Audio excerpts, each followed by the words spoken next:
Steve Harvey had heard almost anything a person could say into a live microphone in 15 years on this stage. Confessions, proposals, apologies people had been putting off for decades.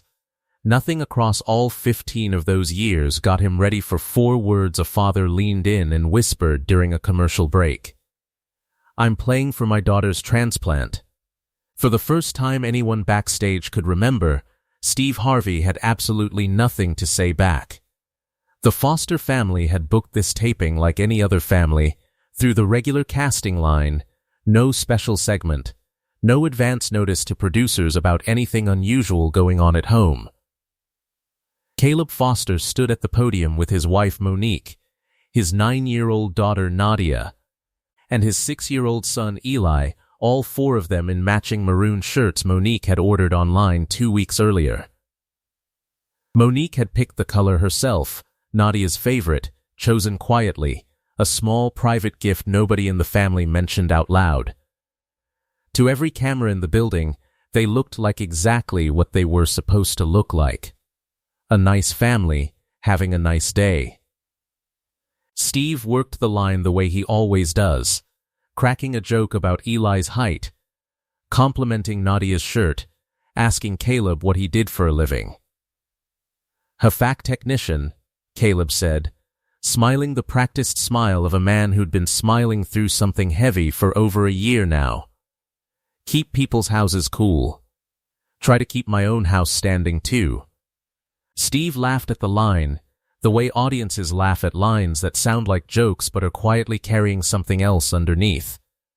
Nobody in that studio clocked it yet, not even Steve. Across the stage, the Whitaker family from Bakersfield waited for their turn, 5 cousins who'd driven 3 hours together just for the chance to be on television.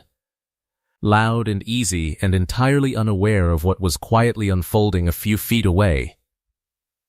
Nadia Foster had been in kidney failure for 14 months. It started as an ordinary flu that never fully cleared, then swelling, then a diagnosis nobody in that family was prepared to carry. A rare kidney disease that had quietly been stealing her health since she was small. She'd been on dialysis 3 times a week ever since, 4 hours a session, a routine so constant it had rearranged the entire shape of the Foster family's life around it. Monique had cut her work hours in half to manage the driving. Caleb had taken every overtime shift the HVAC company would give him, trying to build a cushion against costs insurance wasn't going to cover. Caleb wore a small black pager clipped to his belt at all times, the Transplant Hospital's direct line, the device that would buzz the second a matching kidney became available anywhere in the region. He hadn't taken it off in 14 months, not to sleep, not to shower, not once. He'd been tested himself, hoping to be Nadia's donor. A blood type mismatch ruled him out in the first round. Monique had been ruled out next, for a different reason entirely. Caleb never fully forgave his own body for that mismatch, even though he knew, logically, that it wasn't a thing a person could be blamed for. Some nights he sat in the driveway after a late shift and just breathed for a few minutes before going inside, not ready yet to put on the calm face the house needed him to wear. So now the family waited on a list, on a pager, on a stranger somewhere they would never meet, hoping to hear news no parent should ever have to hope for. The family was playing today for $31,400, the exact amount left uncovered by insurance for the transplant surgery, the recovery, and a full year of anti-rejection medication afterward. Nadia, sitting quietly beside her mother in the audience seats reserved for family between rounds, still managed to giggle every time her little brother mispronounced a word into the microphone. She'd gotten good at looking well on days when she needed to. It was one of the small, quiet skills 14 months of illness had taught her, one nobody had ever wanted her to have to learn. On dialysis days, Nadia liked to bring a coloring book to the clinic, filling in the same handful of pages over and over, because a new one felt like tempting fate. Monique never once suggested she try a fresh page. For a few minutes, watching her laugh, Caleb almost forgot about the pager entirely. Round 1 went fine. Round 2 went fine. Caleb answered 2 questions correctly and the family pulled ahead by a comfortable margin. But something in him had gone quiet in a different way than it had started the day. He kept glancing down at his hip between questions, a habit so automatic by now that he barely noticed himself doing it.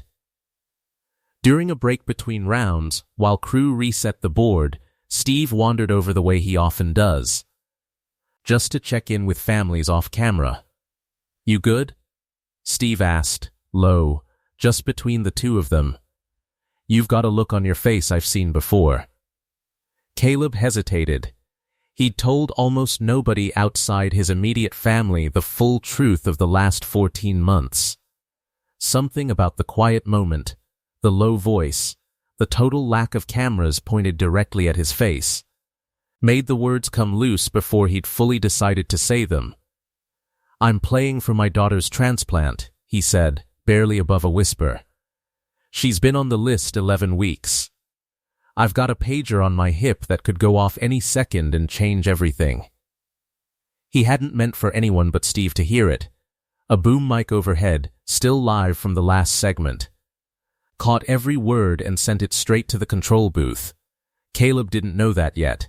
He just watched Steve's face, waiting for some kind of response, bracing without quite realizing it for the sympathetic nod he'd gotten from 100 strangers before, the polite, well-meaning nod that usually meant a conversation was about to end. But that wasn't the whisper that stopped the room. Not yet. Steve went completely still, not the practiced pause of a host building suspense. A real, unscripted stillness, the kind that happens when a person's whole face stops moving for a second because their mind hasn't caught up yet. He didn't say anything for what felt, to Caleb, like an uncomfortably long time. In the control booth, a producer named Grace, headset clamped over one ear, sat forward so fast her chair rolled 6 inches across the floor. "Did he just say what I think he said?" She asked no one in particular. Nobody answered. Everybody was listening too hard to talk. Word moved through the crew fast, the way real news always outruns whatever's supposed to happen on schedule. Within a minute, half the backstage staff had found some excuse to drift toward the wings for a better view. Out in the audience, nobody had heard the whisper itself, but they'd noticed Steve's stillness, the way a crowd notices a conductor's hand freeze mid-air even before the orchestra stops playing. A woman in the 3rd row leaned toward her husband. "Something's wrong up there," she whispered, not able to say exactly what, only that the air in the room had changed. Steve finally spoke, quiet, careful, like he was handling something breakable. "How long has she been sick?" 14 months, Caleb said. "She's 9. She doesn't remember what it feels like to not be tired all the time." Steve looked over at Nadia, still giggling in the family section, entirely unaware that the conversation happening 20 feet away was about her. He glanced toward the pager clipped to Caleb's belt, small and black and, for the moment, still silent. What happened next nobody in that studio was ready for. Halfway through the next round, with cameras rolling and the audience mid-laugh at a wrong answer, Caleb's belt buzzed. Once, a short, sharp pulse against his hip, unmistakable after 14 months of knowing exactly what it felt like and never once feeling it. His hand went to the pager before his brain had finished processing the sound. The screen read 4 words. "Possible match. Call coordinator now." Caleb's face went white. He didn't say a word. He didn't have to. Steve, standing close enough to catch the change in him instantly, looked down at Caleb's hand gripping the small black device, like it might disappear if he let go. "Is that it?" Steve asked. "Is that the call?" Caleb could only nod, his voice gone entirely for the 2nd time that afternoon. Monique saw his face from across the stage and knew immediately, the way 14 months of shared fear teaches 2 people to read each other without a single word passing between them. She was already moving, already pulling Nadia toward her, already scanning the room for an exit. Eli, too young to understand the pager but old enough to sense the sudden shift in the room, grabbed his mother's hand and went quiet too. Steve didn't hesitate. He didn't ask a producer, didn't glance at a camera, didn't check a clock. "Cut the cameras," he said, loud enough for the whole crew to hear. "Somebody get this family a quiet room and a phone line right now." Across the stage, the Whitaker family stood frozen mid-cheer, their own game entirely forgotten. Every one of them watching Caleb's shaking hands instead of the board. Grace was already moving before Steve finished the sentence, headset still on, sprinting toward the family with a cordless landline in her hand, because cell service inside the studio walls was never reliable enough to risk it. A handful of crew members quietly cleared a green room down the hall. Someone grabbing a box of tissues off a makeup table without being asked, someone else propping the door so Caleb wouldn't have to fumble with a handle. Caleb dialed with shaking hands, Monique gripping his other arm, Nadia standing very still between them, too young to fully understand what was happening, but old enough to know it mattered. The transplant coordinator's voice came through clear enough for the people closest to hear pieces of it. A kidney. A donor family's gift, given in the middle of their own unimaginable loss. A 60-minute window to confirm and get moving. Caleb said yes 3 times before he'd even finished hearing the full sentence. When he hung up, he stood frozen for one more second, like the news needed a moment to fully land in his body before he could move. Then he dropped to his knees in front of Nadia, pulled her into his arms, and said the only sentence that mattered. "They found you a kidney, baby. We have to go right now." Nadia didn't cry. She looked almost too stunned to. Eli, 6 years old and not entirely sure what a kidney was, hugged his sister anyway because everyone else was hugging her. Monique pressed both hands over her mouth, tears streaking through 14 months of held-together composure in about 4 seconds flat. Steve knelt down too, on a studio floor still warm from stage lights, and put a hand briefly on Caleb's shoulder. "Go," he said. "Right now. Don't worry about a single thing here." He turned to the crew. "Somebody get their car brought to the front door. Somebody call ahead to that hospital and tell them this family is coming." Within 4 minutes, the Foster family was moving through the studio's back hallway at a near run, Caleb still gripping the pager in one fist like he couldn't quite believe it had finally done its job. Before they reached the door, Steve caught up to them one last time. "Let me tell you something," he said, slightly out of breath himself. "Whatever happens to the game, whatever happens to the money, none of that matters today. You did the hardest job a parent can do. You waited.